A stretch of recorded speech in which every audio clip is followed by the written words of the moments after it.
साल 2022 के विधानसभा चुनाव में साथ मिलकर लड़ने वाली उत्तर प्रदेश की दो बड़ी सियासी ताकतें समाजवादी पार्टी और राष्ट्रीय लोकदल आज अपनी राहें अलग कर चुकी हैं और जयंत चौधरी एनडीए के पाले में खड़े हैं।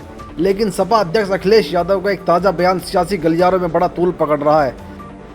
दिलचस्प विरोधाभास यह है कि एक तरफ अखिलेश यादव अपनी पार्टी के प्रवक्ताओं और कार्यकर्ताओं को लगातार हिदायत दे रहे हैं कि चुनाव पास में है, इसलिए कोई भी ऐसा बयान न दे जिससे बीजेपी को सियासी फायदा पहुंचे। वहीं दूसरी तरफ जयंत चौधरी को लेकर दिया गया उनका खुद का बयान अब सियासी बवाल खड़ा कर रहा है। चुनाव कुछ नहीं बचा, लेकिन अपने साथियों हमें हर स्टेटमेंट से बचना है। कोई भी ऐसा स्टेटमेंट नहीं आए जिससे बीजेपी कुछ लाभ उठा ले। हमने चवन्नी को रुपया बना दिया, फिर भी वो छोड़कर भाग गए। अखिलेश यादव का जयंत चौधरी पर कसा यह तंज अब उन्हीं पर भारी पड़ता दिख रहा है। सोशल मीडिया पर यह बयान आग की तरह फैल रहा है और लोकसभा प्रमुख अखिलेश यादव पर तरह तरह की तीखी टिप्पणियां कर रहे हैं। सुने अखिलेश यादव के बयान पर रालोद नेताओं का पलटवार। जाने कहां से आ गए थे गठबंधन वाले।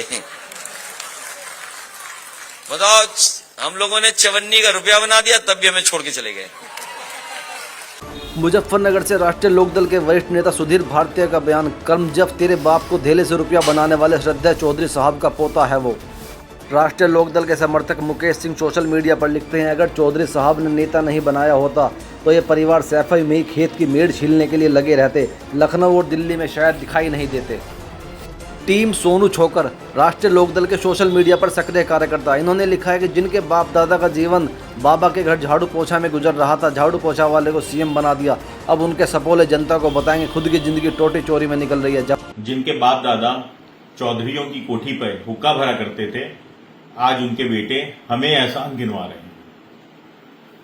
सपा राष्ट्रीय अध्यक्ष अखिलेश यादव जी के आज एक ओछे बयान पर मैं राष्ट्रीय लोकदल कार्यकर्ता सुधीर भारतीय अपनी ओर से जवाब देना चाहता हूं।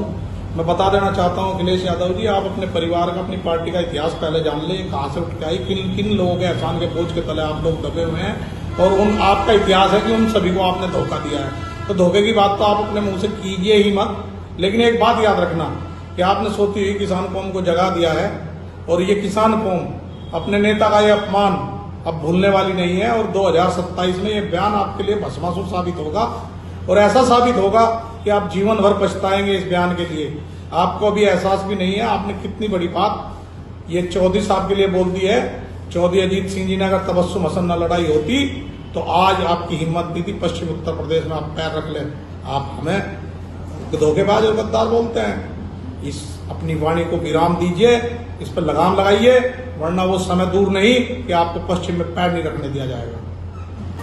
हालांकि सोशल मीडिया पर चल रही इस तीखी बयानबाजी और वायरल टिप्पणियों पर अभी तक रालोद प्रमुख जयंत चौधरी का कोई आधिकारिक बयान सामने नहीं आया है। इस मुद्दे पर आपकी क्या राय है, हमें कमेंट सेक्शन में कमेंट करके जरूर बताएं। और अगर आपको यह वीडियो अच्छी लगे तो इसे लाइक और शेयर करना न भूलें।